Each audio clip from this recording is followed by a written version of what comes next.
Hi there, my fencing teists. The third parry or tierce is going to be just second, but tip up. So the hand doesn't necessarily move off of its position roughly around the waist, but the blade is now high, tip pointing up or towards your opponent to a degree. This was most common in saber, but it did continue on into foil.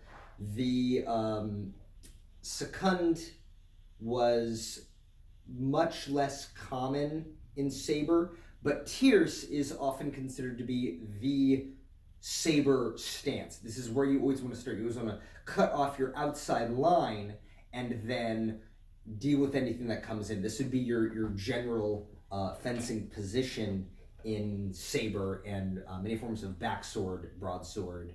The equivalent high tierce just brings the guard up to the shoulder to protect the head.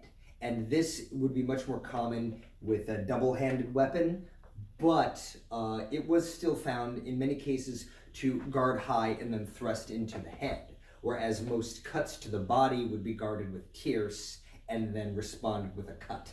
But it depends on your system, depends on your lineage. The idea is you just want to cut off the outside line, and depending on your position, cutting to the outside line might be augmented by a back stance or giving some weight into it, into a forward stance. But tierce is often the common fighting position for saber and broadsword.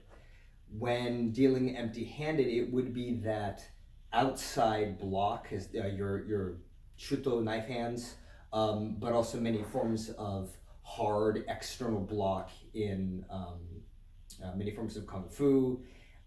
The kind of elbow shunting position in hand yandan and other kata coming out would be essentially double tierce, but using it one-handed is much more common in kung fu.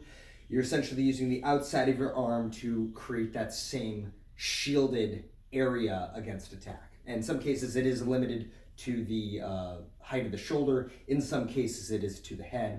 Again, much more in kung fu, they'll use it to block the head, but it depends. So give that a try and take some blocks with it, and I will catch you on the next parry. Till then, keep your teacups empty.